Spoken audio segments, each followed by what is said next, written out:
우리가 지금 이제 샬롬 평안하십니까? 라는 제목을 가지고 쭉 같이 가고 있는데, 그런 뜻에서 한번 옆에 분들하고, 새벽에는 이 인사 잘 못해요. 근데 이제 그래도 지금은 아직도 우리가 변장이 좀 된 상태니까 옆에 분들한테 한번 인사하겠습니다. 샬롬, 샬롬, 예, 샬롬, 예, 샬롬, 샬롬.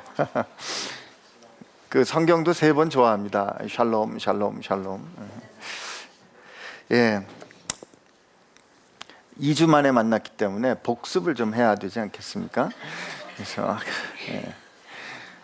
자, 우리 주님께서 우리에게 가져다 주신 현실을 그 부자 관원하고 주님께서 이 말씀을 하실 때 그 내러티브를 통해서 3가지로 말씀을 해주셨는데, 뭐다? 첫째, 우리는 부자 관원의 그 이야기를 한번 생각을 해보세요. 야, 그거 가지고 계시군요. 이야, 정말 감사합니다. 제가 사실은 우리 어느 형제분이 저거를 이렇게 예쁘게 PDF로 만들어 주셨더라고요. 그래서 혹시 이제 나중에 이 자료로 나오게 되면 그분께 고마운 말을 해야 될 거예요. 아주 예쁘게. 저도 한때는 글씨를 잘 쓴다고 생각했는데, 어쨌든 자, 이 별로 이렇게 쓸 데가 적은 얘기들은 다 지우십시오. 자, 부자 관원이 예수님께 와서 뭘 질문했습니까? 영생을 어떻게 하면 얻을 수 있겠습니까? 그랬더니 예수님이 계명을 네가 지켰느냐? 그랬더니 어렸을 때부터 다 지켰습니다. 내가 어렸을 때부터 근데 너 한 가지 모자란 게 있는데, 너 가서 너 가진 걸 뭐죠? 너 가서 너 가진 걸 다 팔아 가난한 사람에게 주고, 그리고 너는 나를 따라라. 그랬더니 가진 게 많음으로 근심하며 떠나가니까 예수께서 드문 표현인데 그를 사랑하며 그를 사랑스럽게 여기며 바라보시면서 뭐라고요? 부자가 어디 들어가기 어렵다? 하나님 나라 들어가기가 참 어렵구나. 응? 부자가 하나님 나라 들어가기 어려운 게 이 낙타가 바늘길을 통과하는 것보다 더 어렵다. 그랬더니 제자들이, 아니 그럼 누가 뭘 얻을 수 있어요? 구원을 얻을 수 있습니까? 그죠? 그래서 영생을 얻는 것과 하나님 나라에 들어가는 것과 구원을 얻는 것이 같은 하나의 동일한 현실에 대한 다른 표현이다, 이런 말을 했습니다. 그렇다면 우리가 오늘 우리 삶을 어떻게 이해할 것인가? 우리가 영생을 얻었다, 혹은 구원을 받았다, 혹은 하나님의 나라에 우리가 산다라는 부분은 우리의 현재와 과거, 미래가 같이 일어난 사건입니다. 그거는 우리 성찬을 가지고 말씀했습니다. 예수께서 우리를 위하여 우리가 성찬을 대할 때마다 그분의 죽으심을 그가 다시 오실 때까지 기억하는 것이다, 이런 말씀을 우리 같이 나눴죠.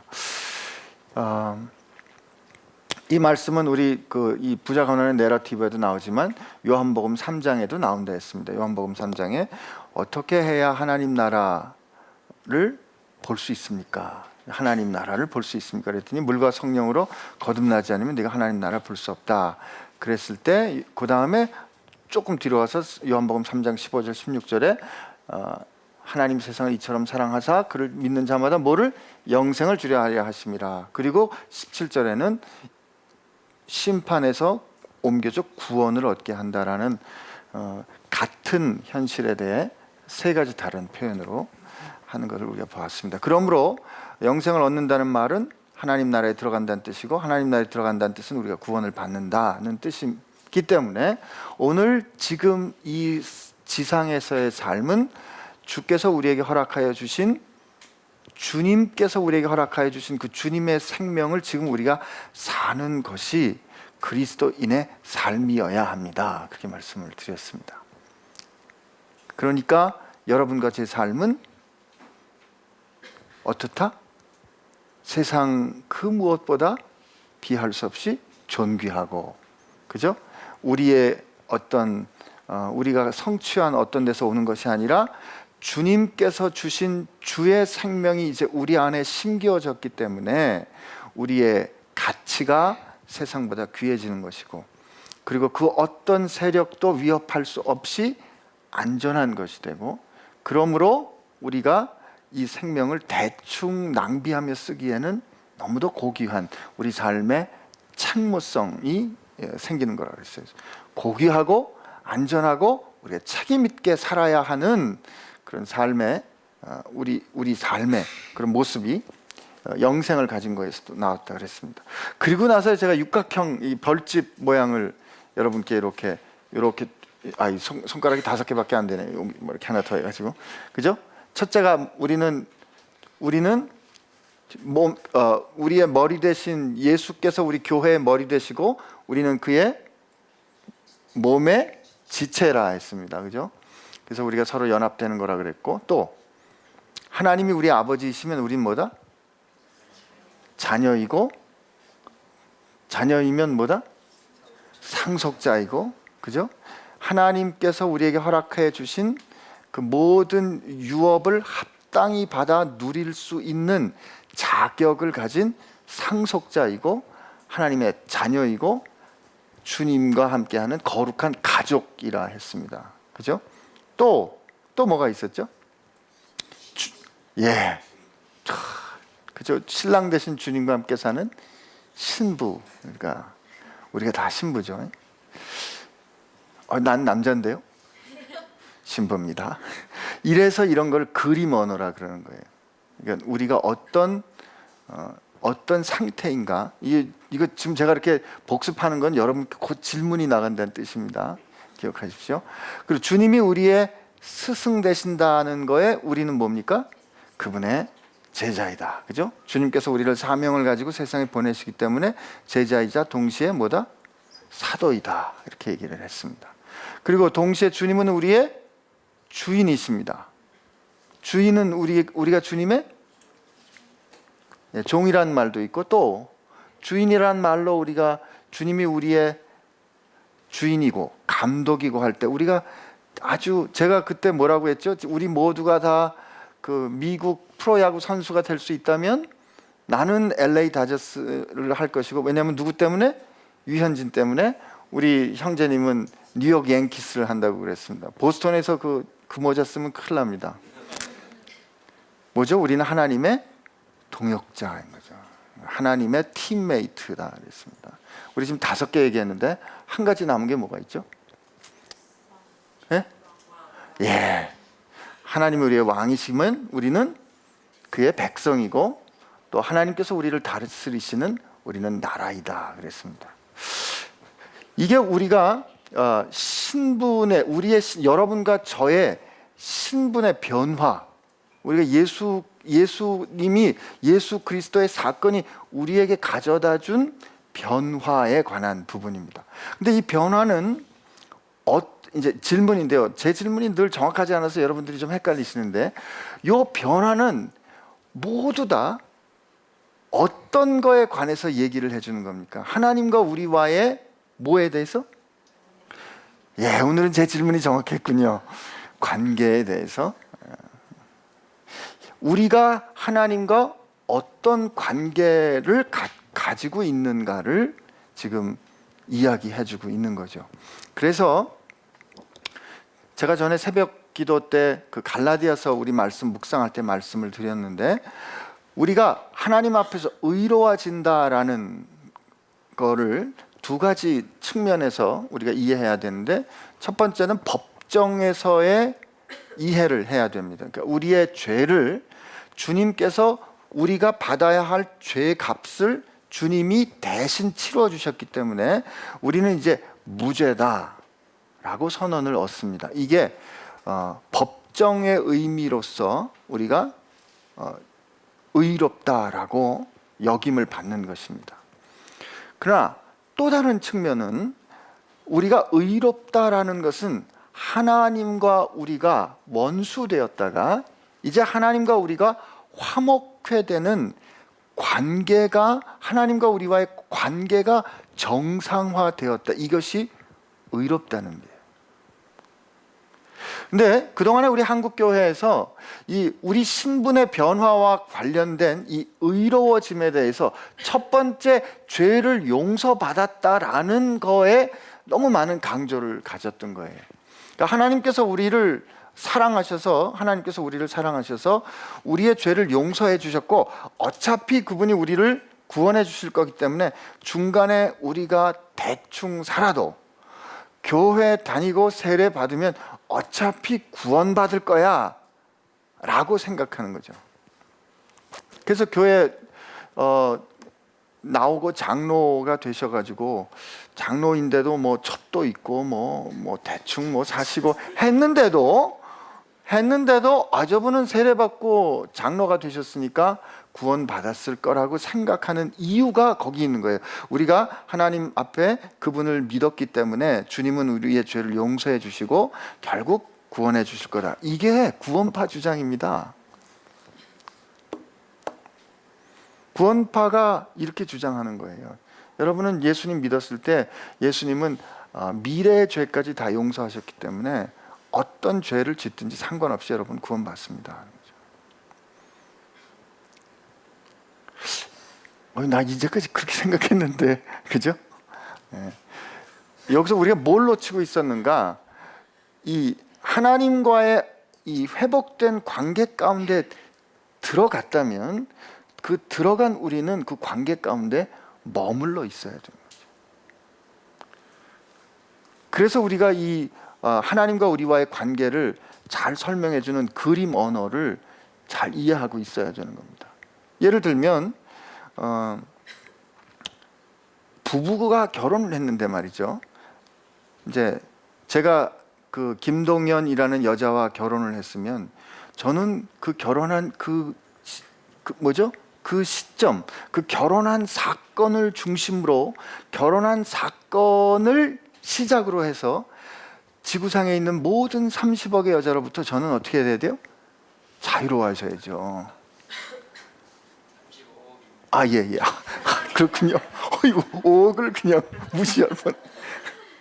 그러니까 오늘 여러분하고 같이 제가 생각해 나갈 제목이 우리가 어떻게 하면, 그러니까 하나님께서 우리와 올바른 관계를 갖게 하셨다라는 게 의로움이고, 그 의가 우리 가운데 온전히 이루어질 때, 그 관계가 관계다워질 때 우리 가운데 평안이 오는 거예요.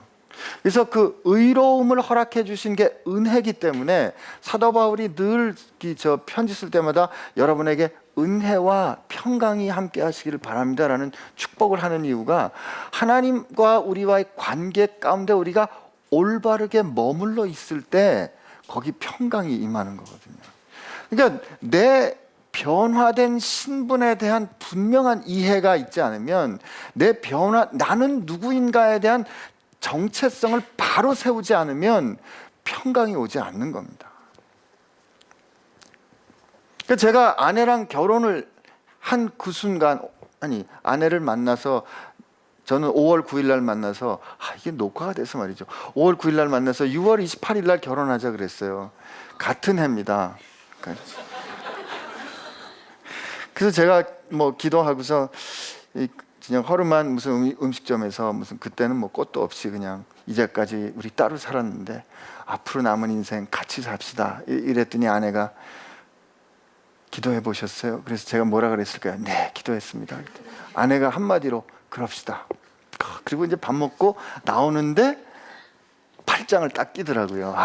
그때 그 정겨운 건 지금도 짜릿짜릿해요. 근데 이제 그 언약적인 관계가 들어간 그 시간 1992년 6월 28일은 사실은 아무 의미가 없는 그런 날들이죠. 날 중에 하나인데 제게는 제 인생이 이제부터 바야흐로 바뀌는 굉장히 중요한 시간이 된 겁니다. 그러니까 나라는 인간에게 있어서 1992년 6월 28일은 굉장히 중요한 날입니다. 집에 가서 말씀을 드렸더니 아버님이 전화하시더라고요. 애들이 결정했답니다. 6월 30일 날 만났어요. 양가 어른들 다 만나가지고 밥 먹고 났는데 그래도 약혼은 해야 되지 않습니까? 목사님 시간이 어떠십니까? 글쎄요, 전 7월 마지막 주가 좋습니다. 그래서 7월 25일 날 약혼하고 온누리교회 본당에서 결혼을 해야 되는데 11월밖에 그 토요일 날짜가 없어서 11월을 잡았는데 그 뒤로 저희가 매일 만났거든요. 매일. 제가 레지던트 3년 차 때인데 그때 한 명도 환자가 죽지는 않았어요. 저녁 회진만 돌고 나면 당직대가 아니면 도망 나가는 거예요. 보통 때는 병원에서 살았는데 다행히 환자들이 다 사라져가지고 지금도 은혜라고 생각하는데 그리고 나서 12시까지 만나고서 집발해다 주고 2시까지 전화를 했어요. 무슨 말 했는지 모르겠어요. 근데 중간에 장모님이 전화하시더라고요. 이러다 우리 애들 죽겠습니다. 쟤들 사고 치겠습니다. 그냥 평일이라도 합시다. 그래서 화요일 12시에 결혼했습니다.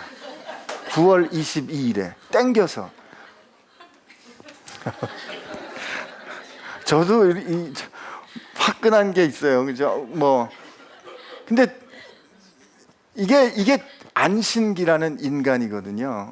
오늘 여러분들하고 정체성에 관한 이야기를 우리가 좀 이제 쭉 해 나갈 텐데 그 이야기를 위해서 제 얘기를 좀 이렇게 하는 겁니다. 여러분이 누굽니까? 라고 생각할 때 근대 심리를 하는 사람들은 우리의 자아라는 것을 상당히 그 추상적인 개념으로 어디 따로 있는 존재로서 이해를 했는데 가만히 우리가 누구인가를 봤더니 우리는 시간과 상황 가운데 살아가는데 우리가 살아온 시간과 이 공간, 상황 가운데서 살아가면서 의미 있는 사람들과의 중요한 사건들로 오늘의 내가 빚어지더라는 거죠. 그래서 이거를 서사학하는 사람들이 우리가 누구인가라는 그 소위 그거를 이룰 때 서사적 정체성을 이룬다고 얘기를 하는데 이때 이 서사라는 게 이제 내러티브라는 표현을 씁니다. 이게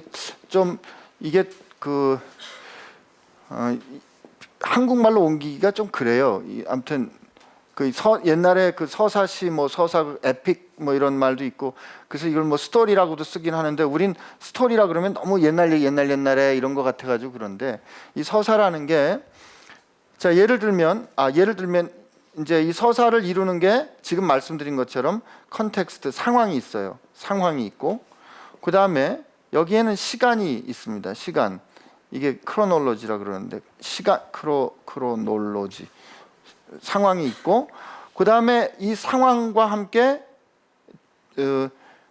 뭐가 있죠? 인물이 있죠. 인물 중요한 인물이 있어요. 캐릭터가 있고 그 다음에 사실은 이거 문학하는 분들이 더 잘하는 이게 저 주름 잡는 거 아닌지 모르겠는데 그래서 컨텍스트가 있고 시간이 있고 그 다음에 구성이 있습니다. 이 임플로먼트가 있고 구성 이게 뭐 플롯이라 그러기도 하고 임플로먼트라 그러기도 하고 그 다음에 여기에 아리스토텔레스가 얘기한 것처럼 중요한 사건 혹은 트러블 문제 혹은 그분은 이거를 이렇게 제가 언젠가 이거 한번 쓴 거 아닌가 모르겠어요. 제가 이렇게 굉장히 있어 보이죠. 이 히라버로 페리파테이아 이렇게 얘기하는데 이게 뭐냐면 극적인 전환을 이루는 시점이에요. 극적인 전환을 이런 구성 요소들이 모여서 이 서사 이야기를 만들어 갑니다. 삶의 이야기를 그런 삶의 이야기들이 모여서 내가 써온 내 이야기가 결국 난 거죠. 제가 왜 오늘 이 말씀을 드리는가 하면은 이 성경 말씀을 보세요. 성경 말씀을 보면 하나님이 제가 오늘 새벽 아침 예배 때도 말씀을 드렸는데 하나님이 당신이 누구이신가를 우리에게 가르쳐 주실 때 이 성경 말씀을 통해서 가르쳐 주시는데 이 성경 말씀을 통해서 하나님이 우리에게 가르쳐 주실 때 무슨 철학 강의를 하는 것처럼 혹은 조직신학 강의를 하는 것처럼 나는 말이다 삼위일체로 돼 있다. 나는 성부 하나님, 성령 하나님, 성자 하나님 이렇게 돼 있다라고 말씀을 안 하세요. 그럼 어떻게 얘기를 하시는가? 그리고 하나님이 우리를 어떻게 사랑하시는가? 하나님은 어떤 성품을 갖고 계신가를 하나님께서 무슨 추상적인 철학적인 신학적인 강의를 통해서 보여주시는 것이 아니라 사람들 한 사람 한 사람들의 사람들이 살아간 삶의 이야기를 통해서 우리에게 가르쳐 주신다는 거죠.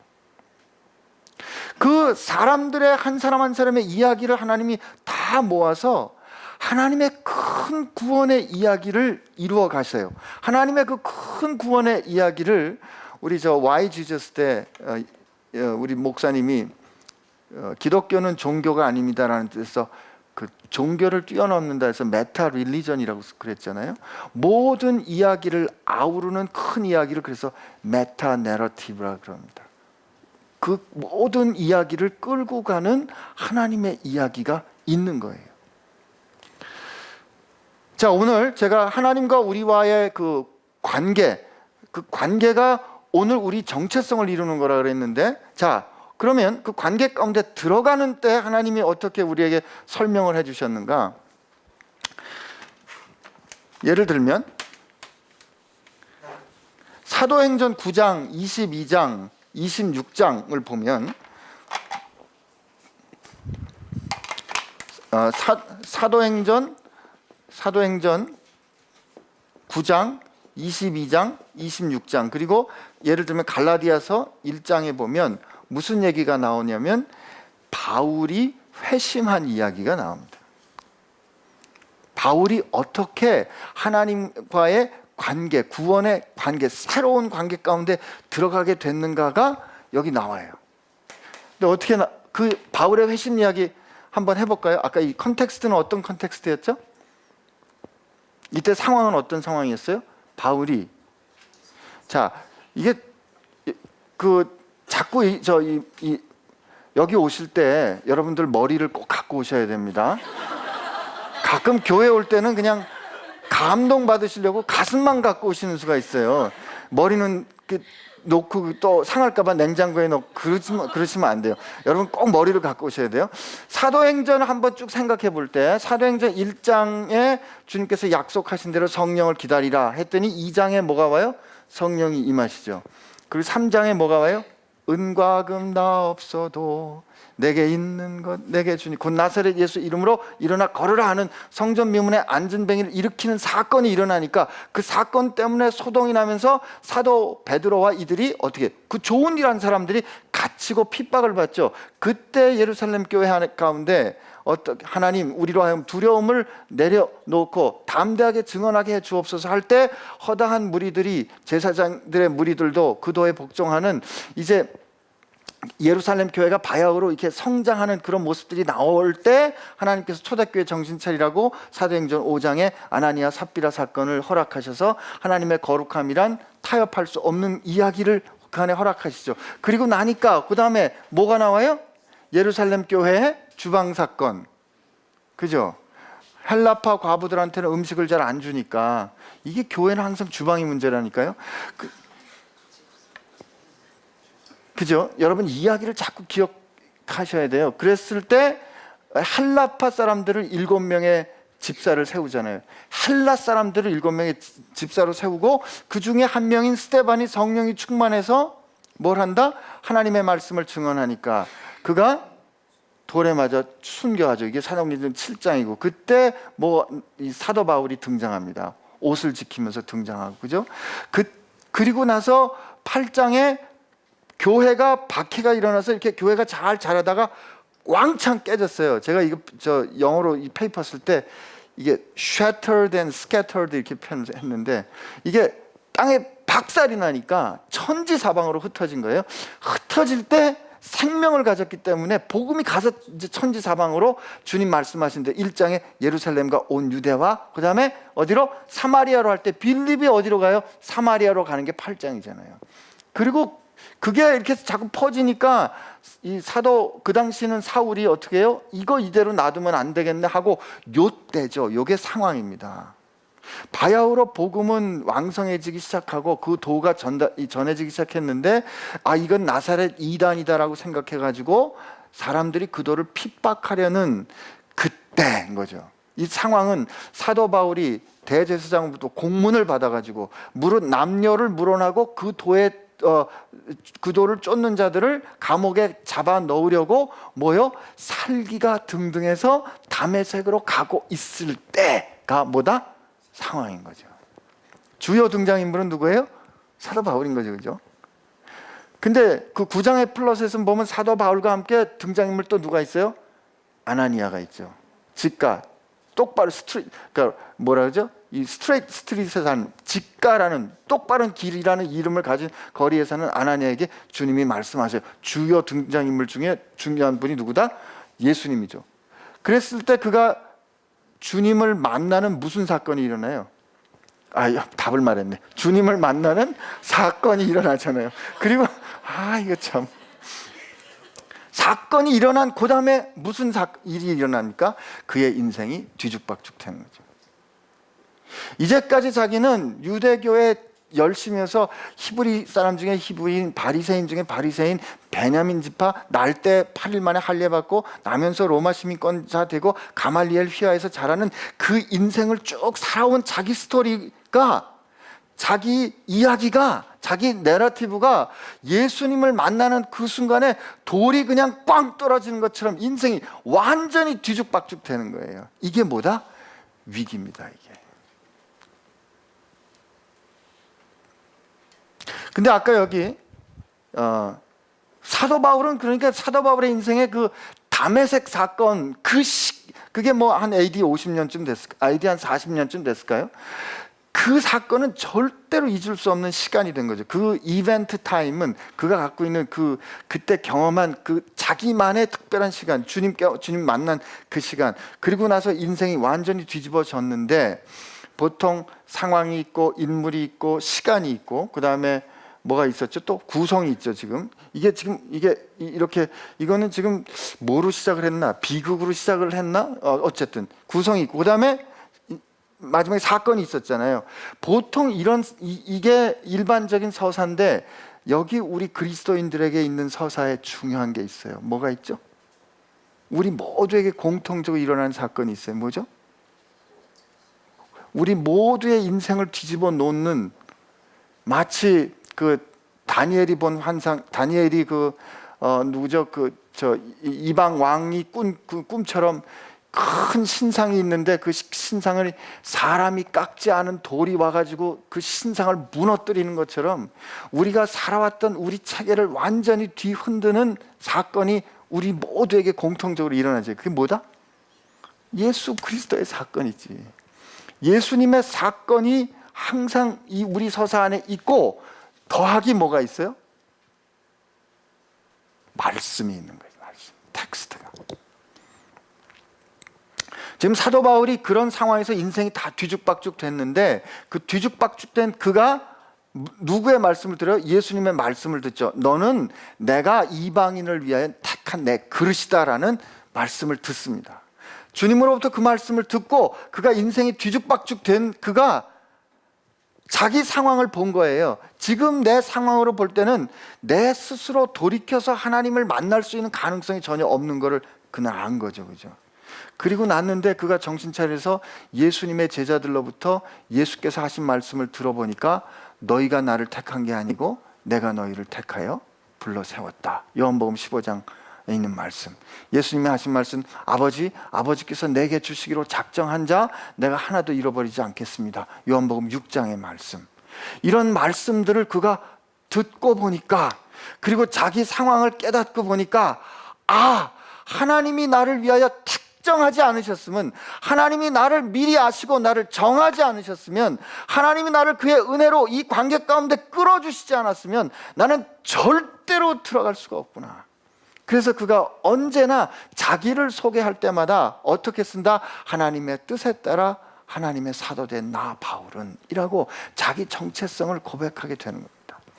그러니까 하나님께서 우리에게 너희들은 내가 너희들을 택했어 라고 말씀을 해주실, 그냥 그렇게 말씀을 해주실 수도 있잖아요. 그러나 누군가의 그 정말 얘기는 우리 좀처럼 이렇게 우리 모두가 공통점이 뭐죠? 남의 얘기하기 좋아한다, 그죠?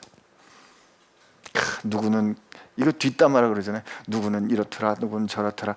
그 인생의 이야기를 하나님께서 들려주심으로 우리가 그 가운데 들어가게 하는, 그것이 하나님의 뜻이고, 이것이 하나님께서 우리를 향한 하나님의 역사고, 하나님은 우리 모두를 하나님께서 시작하신 그 은혜로 오늘 이 자리까지 이끌어 주신 거라는 걸 사도 바울의 삶의 이야기를 통해서 가르쳐 주신 겁니다.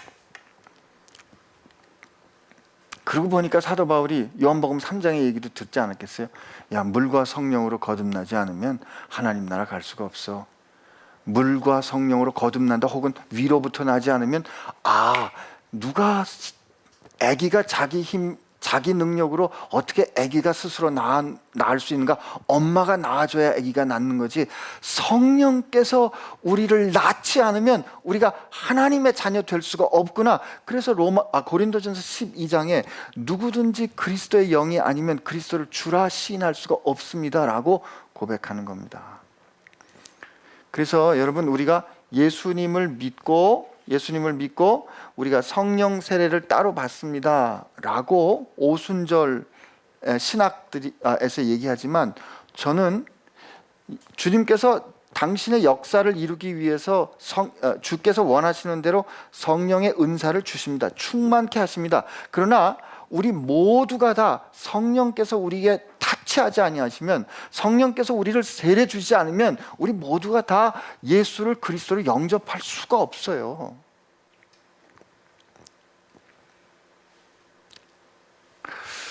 아니, 안 믿으시는 얼굴이네. 여러분, 여러분과 제 능력과 깨달음과 지혜와 덕성과 윤리성을 가지고는 죽었다 깨나도 우리가 예수를 그리스도로 고백할 수가 없다니까요. 주께서 우리 가운데 역사하셔야 우리가 예수를 그리스도로 고백할 수 있는 겁니다. 여기에 우리가 하나님의 백성 된, 하나님의 자녀 된 그 관계로 들어감에 뭐가 안전함이, 확실함이 여기에 있는 거예요.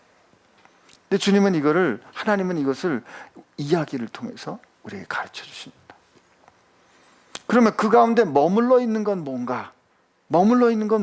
하나님께서 그렇게 다 이끌어 가신다면 도대체 우리 책임은 뭡니까? 우리가 할 일은 뭡니까? 이걸 누구를 통해서 가르쳐 줘요? 예를 들면 아브라함을 통해서 가르쳐 주시고, 예를 들면 다윗을 통해서 가르쳐 주시고, 예를 들면 제자들을 통해서 가르쳐 주시는 거죠.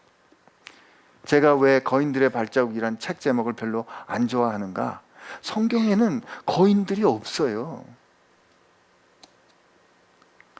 여러분, 사랑하는 여러분, 이 대목에서는 아멘 하셔야 됩니다.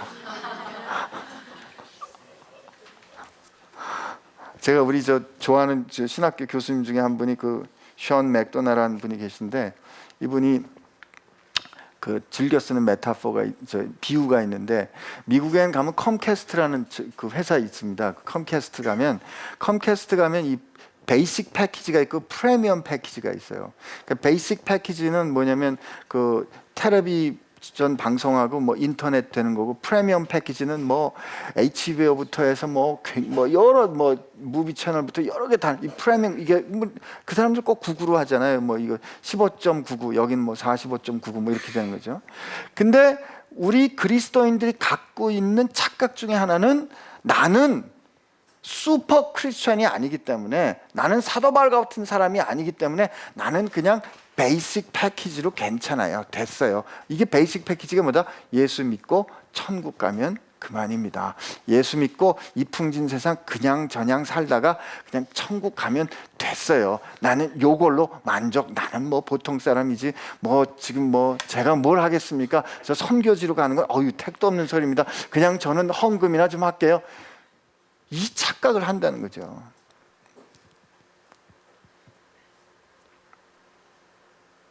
그러니까 내가 왜 이 패키지 얘기를 했나? 예? 예. 거기도 아는데요. 예. 그러니까 우리의 가지는 신앙 태도에 있어서 정체성, 그러니까 내가 어떤 존재인가라는 거에 대한 이해를 바로 갖지 않으면 이렇게 헷갈리는 결과가 나오는 겁니다. 이게 들어가 머물러 있음의 문제에서 우리가 늘 헷갈리는 거예요. 들어가 머물러 있음의 문제에서 헷갈리는 겁니다. 제가 며칠 전에 얼마 전에 읽은 책인데요. 이게 따라 예수 따라가네라는 책인데, 애니 베어드라는 선교사님이 쓴, 여자 선교사님이 쓴 책인데, 요 예쁘장하게 생긴 한국 여성이 보배라는 여성입니다.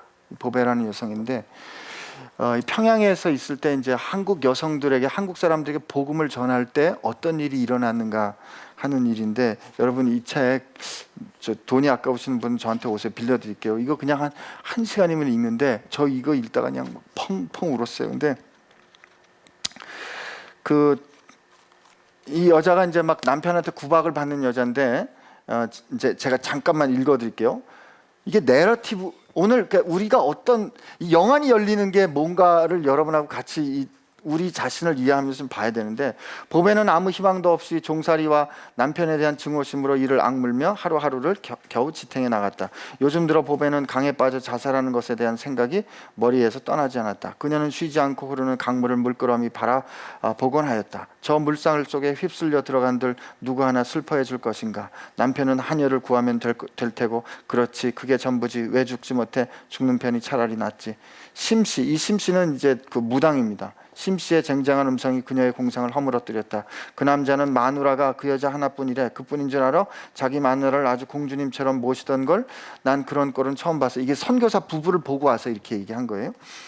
부엌에서 일하는 총각이 그러는데 마누라 역시 그 남자가 일하기 편리하게 뒷바라지를 잘해준대. 도무지 이해가 안 가. 이게 선교사들 사는 꼴을 이 무당 심씨가 본 겁니다. 여기를 뭐 하러 왔을까? 제 나라에서 살지 않고. 다른 여자가 물었다. 새 교리를 가르치러 왔대. 그 서양 여자가 우리에게도 새 교리를 말하려고 했지. 어이구, 서양 말이 얼마나 요상한지 자네도 들었으면 배꼽을 뺐을 거야. 잠깐 넘어가면 그 총각 말이 그 서양 사람들은 새 교리에서 마음의 평안을 얻는 것 같대. 마음의 평안? 보배는 이 말에 귀가 솔깃해졌다. 평안을 약속해 주는 것이 있다면 무엇이든지 알고 싶은 생각이 굴뚝 같았다. 보배는 물레를 들고 집을 나갔다. 그리고서 그가 이 예배의 자리로 갑니다. 예배의 자리로 가서 거기서 찬송가 소리를 듣고 예수 사랑에 대한 찬송가 했다. 날 사랑하심, 날 사랑하심. 후렴이 반복되었다. 다음에는 선교사가 책을 펴들고 그 입에서 흘러나오는 말은 하나같이 낯설고 놀랍기만 했다. 하나님이 세상을 이처럼 사랑하사 독생자를 주셨으니 이는 누구든지 저를 믿는 자마다 멸망치 않고 영생을 얻게 하려 함이라. 이 여자의 상황 가운데, 지금 이 여자가 써가는 인생의 이야기 가운데 하나님의 말씀이 지금 들어간 거예요. 지금 말씀이 떨어진 거예요. 수고하고 무거운 짐진 자들아 다 내게로 오라. 내가 너희를 쉬게 하리라. 그건 나 같은 사람을 말하는 거잖아. 보배는 이렇게 생각하고 살짝 안으로 들어가 앉았다. 보배는 1시간 반 동안 넋을 잃고 그 신기한 이야기를 들었다. 밤은 늦었고 달조차 없었다. 그러나 어찌된 일인지 보배는 어둡게 느껴지지 않았고 길은 조금도 멀게 느껴지지 않았다. 혼자였지만 외롭지 않았다. 이제 보배는 혼자가 아니었다. 보배 옆에 누군가 같이 걸었다. 보배의 손을 잡고 가여운 보배의 머리를 자신의 품으로 부드럽게 안아주시는 은혜롭고 따뜻한 분이 함께 해주었다.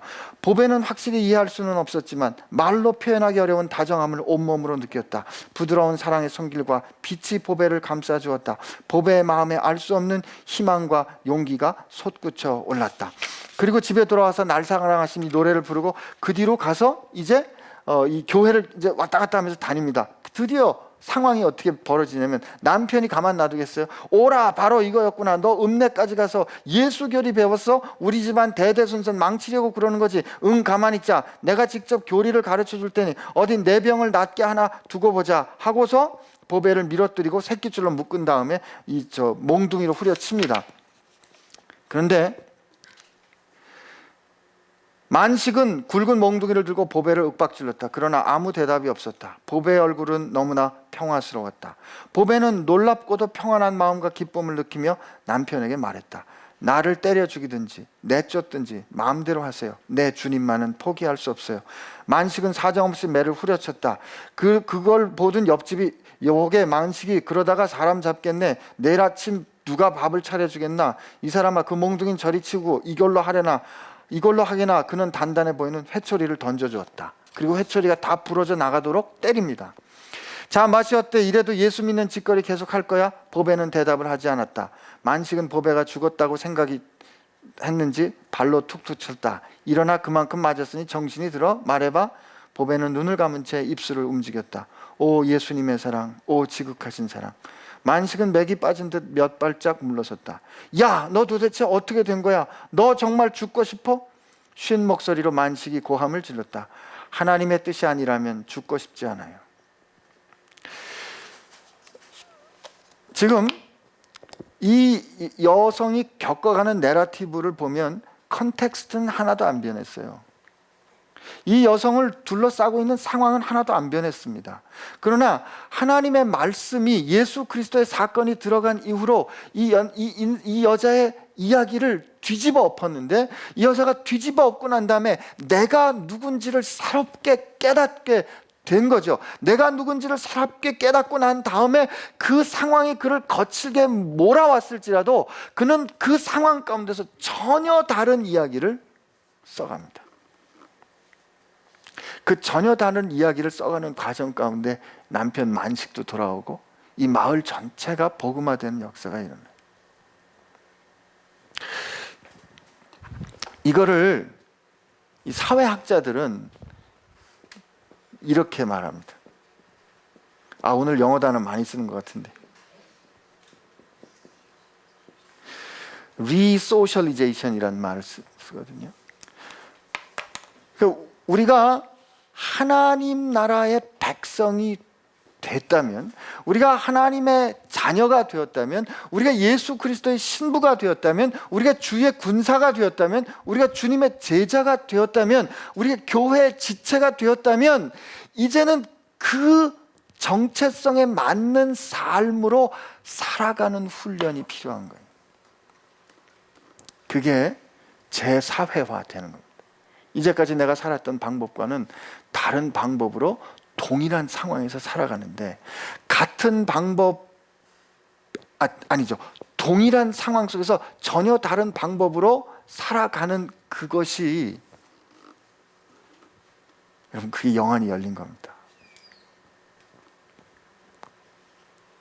영적이라는 거를 괜히 이렇게 무슨 요즘 하도 영적 하니까 이렇게 영적하면 이렇게 막 뭐가 슉 날아가고 이렇게 무슨 뭐 전에 없던 어떤 경험을 하게 되고, 그리고 영안이 열린다 그러면 눈을 감으면 갑자기 이거 거짓말이에요. 제가 이 거짓말이 여러분 주의해서 들으십시오. 그런 경험 할 수 있습니다. 하나님께서 허락하십니다. 저도 우즈벡 가게 된 그때 제가 아무 준비 없이 2000년 8월에 우즈벡에 갔다가 너무 좋아가지고 그게 제 인생을 이제 뒤집어 놓은 거죠. 그때까지는 대학교 교수로 잘 살고 이제 나는 조교수로 3년을 고생했으니까 이제 미국 연수 가서 골프도 이제 새롭게 배우고, 왜냐면 한국에 있을 때는 어머니 아버님 눈치 때문에 교회 늘 가야 되니까, 그리고 가난한 교회 목사 아들이 어떻게 골프를 치겠어요. 그러나 미국 가면 부킹하는데 20불밖에 안 든다니까 미국 가서 골프도 좀 배우고 논문도 좀 쓰고 그러면 부교수 되겠지, 그 생각 가지고 살다가 우즈벡 가서 내 하루 한 번 기름 넣는 값이 한 달 월급인 사람들 현실을 부딪히고 난 다음에 제 인생의 질서가 뒤죽박죽 된 겁니다.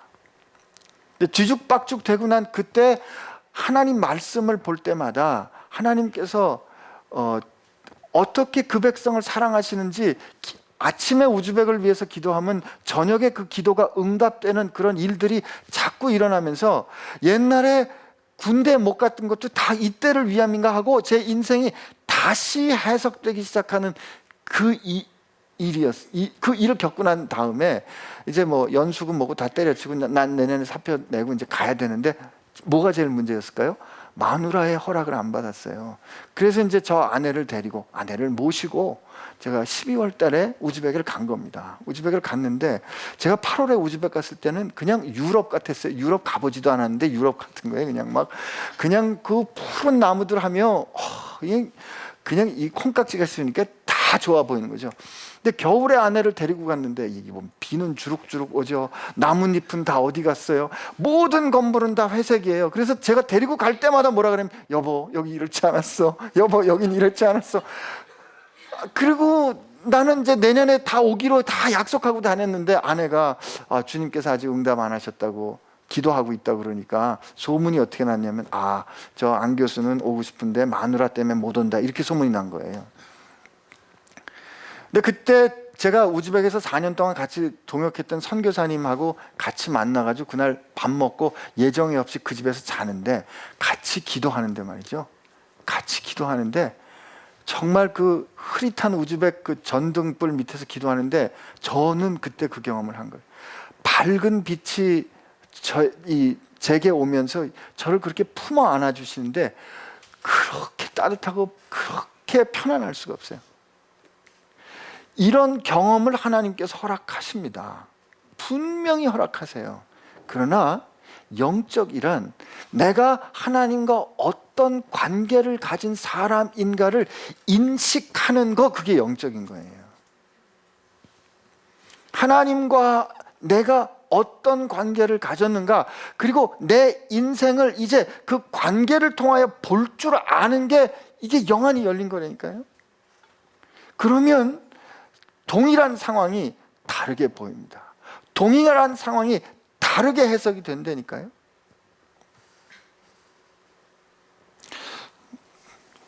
오늘 또 책 선전 하나 해야 되겠는데, 이성미 씨가 쓴 것 보면 동일한 상황이 어떻게 주님을 만나고 난 다음에 달리 해석이 되는지 여러분 볼 수 있어요. 이게 영안이 열린 거예요. 그러면 전혀 다른 스토리가 써집니다. 옛날엔 그렇지 않았는데 지금은 전혀 다른 인생의 항로가 열린다니까요. 그게 하나님, 우리 예수님을 만나고 난 다음에 예수님께서 우리를 새로 빚어가는 역사가 되는 거죠. 그게 우리 가운데 샬롬이 임하고 그 샬롬이 확장되는 겁니다. 그 일을 경험해가고 그 일이 내 가운데 저 자연스러워지는 것, 이게 우리가 하나님 나라에 사는 거로, 그 땅에 사는 백성으로 재사회화되는 거죠. 리소셜리제이션입니다. 처음에는 쉽지 않죠. 여러분 데살로니가 전서 뒷장에 가보세요. 항상 기뻐하라, 쉬지 말고 기도하라, 범사에 감사하라, 요것만 나오는지 아는데 무지 많이 어이구, 이거 어떻게 살아야 될지 모르겠어요. 이게 저기 한번 여러분, 이거 데살로니가 전서는요 설교하기 참 어려워요. 뒷부분에 보면 한번 가볼까요? 데살로니가전서 5장에 가보면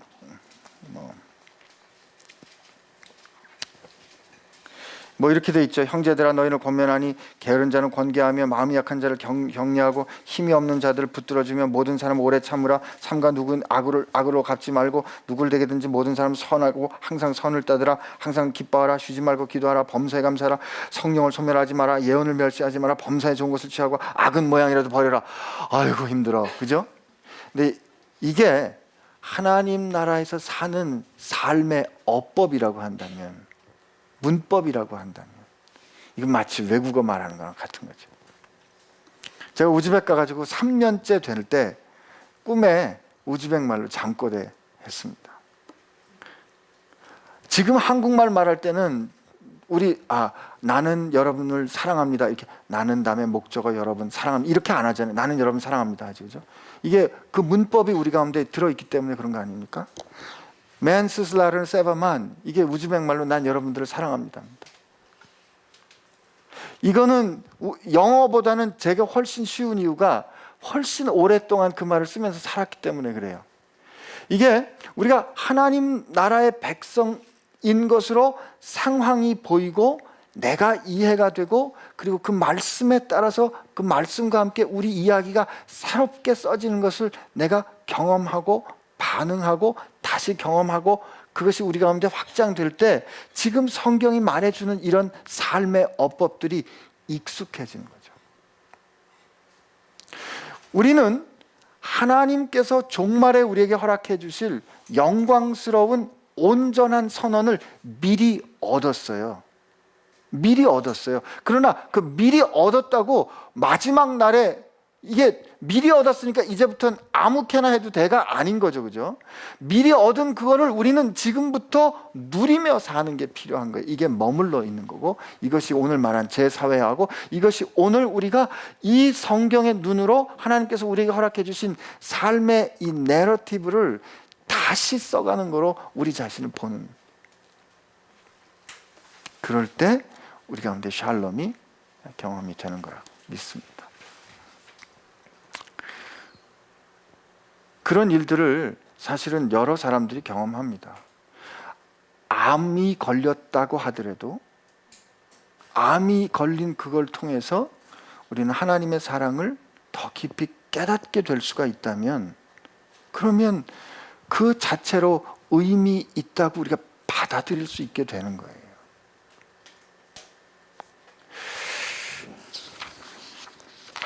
오늘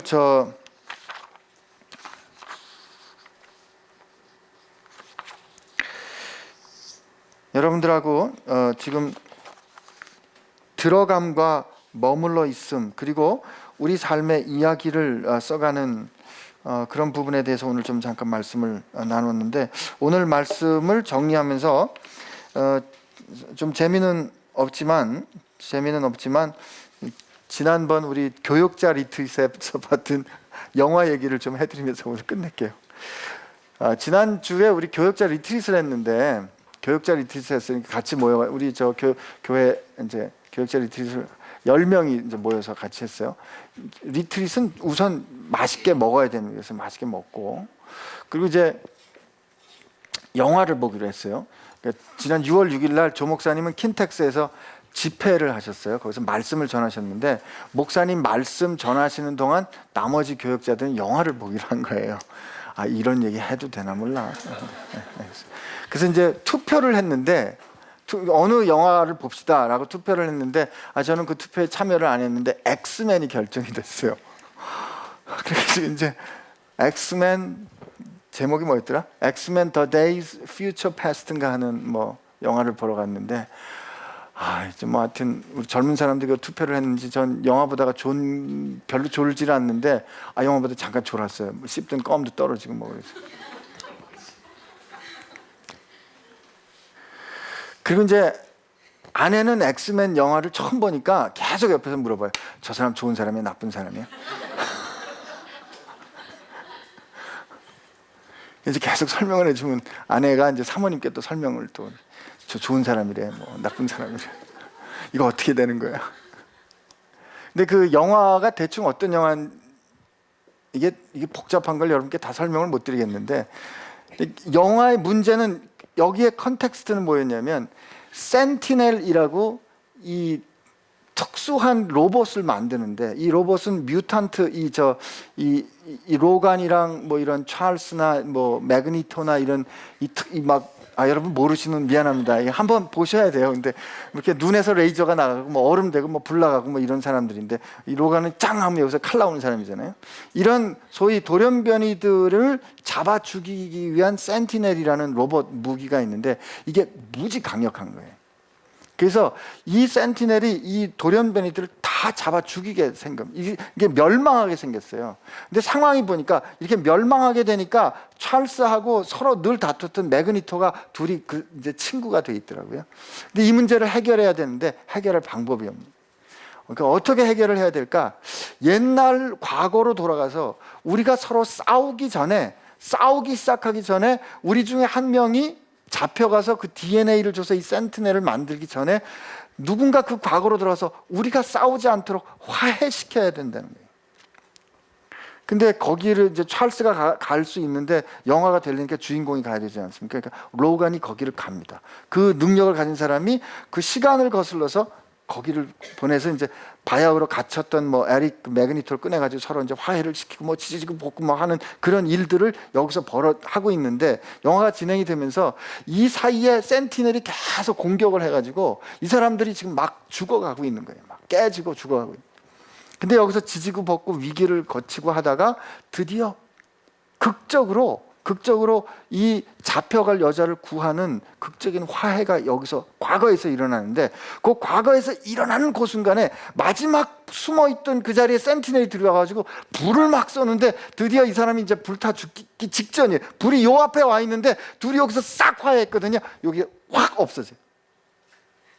여러분 못 알아들으셨죠 지금? 이게 성환이 내 말 잘하고 있어 지금? 근데 제가 이제 그거를 이렇게 졸면서 본 영화를 묵상을 좀 하다가 보니까 하고 제가 좀 깨달은 게 있어요. 이 사람들이 의도는 그렇게 안 했겠지만 여기 굉장히 복음적인 게 있어요. 뭐냐면, 제가 이 내러티브를 가지고 고민하다 보니까 지금 이 상황이 이렇게 흘러가고 있는데 이 상황 속에서 뭐가 전제가 돼 있었냐면 시간 밖으로 나갈 수 있는 길이 열린 거죠. 그러니까 우리는 절대로 시간을 거슬러 살 수가 없잖아요. 근데 이 로간을 시간을 거슬러서 보내서 과거의 결정적인 매듭을 풀 수 있는 길이 열렸는데 과거의 결정적인 그 매듭이 풀리니까 그 뒤에 역사가 전혀 다르게 써입니다. 여기 막 죽으려고 그러는데 여기가 딱 풀리니까 그게 짠 하고 없어지는 거죠. 네? 주님은 어제도 오늘도 영원토록 변함이 없으시다는 뜻은 그분은 시간을 만드신 분이기 때문에 시간 밖에 계신 분입니다.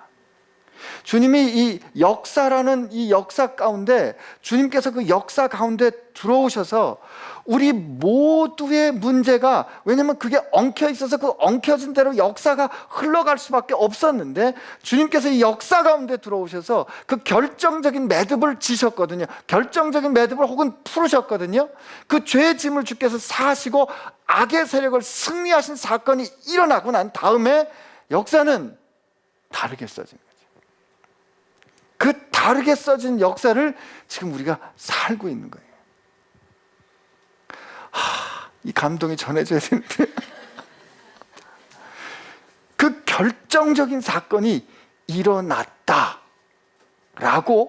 내가 믿고 그 결정적인 사건을 통해서 오늘 내 삶을 볼 수 있는 게 이게 영안이 열린 겁니다. 그 영안이 열렸을 때 예를 들면 이런 말 나오는 거죠. 요 보배가 했던 말처럼 너 죽고 싶어? 하나님의 뜻이 아니면 나는 죽고 싶지 않아요. 저도 사실 죽음에 대한 두려움이 있었는데 제가 그 목을 다쳐서 4개월 동안 누워있고 난 다음에 주님께서 다시 선교사로 저를 세워주실 때 죄에 관하여 완전히 죽는 그런 경험하게 해주신 다음에 그 다음엔 죽음에 대한 두려움이 없어졌어요. 근데 그렇게 됐던 이유도 아내를 놓고 심각하게 생각하고 난 다음에 제 두려움이 해결된 거예요. 어떻게 해결이 됐어요? 제 주변에 아주 가까운 사람이 목 다친 분이 계시거든요. 목 다친 분을 보니까 그 가정이 얼마나 힘든가를 보게 됐는데 제가 목을 그렇게 심각하게 다쳐가지고 저 아내가 그 고생을 하면 어떻게 됐을까 하는 생각이 드니까 그 막 말도 못하게 부담스러운 거예요. 근데 그때 이것도 하나님께서 허락하신 삶이라면 이것조차도 완전한 것이겠구나 하는 생각이 들더라고요. 그렇게 생각하고 깨닫게 되니까 내가 오늘 죽어도 완전한 죽음이고, 거꾸로 하나님께서 지상에서 나를 통하여 하기 원하시는 그 사명이, 그 일이 끝나기 전에는 내가 절대로 못 죽겠구나. 하나님께서 나를 통하여 쓰고 싶은 그 이야기가 마지막 방점을 찍을 때까지 그걸 통해서 하나님께서 나를 통하여 부르고 싶은 당신의 노래를 다 부를 그날까지는 난 절대로 안 죽는 거구나 라는 생각을 하고 깨닫게 되니까 그 다음에 죽음에 대한 두려움이 해결이 되더라고요. 마찬가지입니다. 여러분과 나를 하나님께서 이 자리에 부르시고 그리스도의 날까지 마침내 이루실 거라고 했거든요. 그리스도의 날까지 마침내 이루실 그날까지 우리가 어떤 어려움과 어떤 예상치 못한 일을 겪을지라도 하나님께서 허락지 아니하시면 우리 인생 끝나지 않는 거죠. 그죠? 여기에 이렇게 우리 인생을 바라볼 수 있는 눈이 열리는 게 영안이 열리는 거예요. 그렇게 바라볼 때 이 상황 속에서 나는 어떻게 그리스도의 신부로서, 주의 몸으로서, 주의 제자로서, 주의 아들로서 마땅히 그 합당한 신령한 복을 받아 누릴 상속자로서, 주의 증인으로서, 하나님의 동역자로서 이 상황을 어떻게 다룰 것인가. 그렇게 생각하고 상황을 바라보고 결정할 때 우리가 전과는 다른 이야기 써갈 수 있을 줄 믿습니다. 그때 우리 가운데 뭐가 경험되는 거예요? 샬롬이 경험되는 거죠. 기도하겠습니다.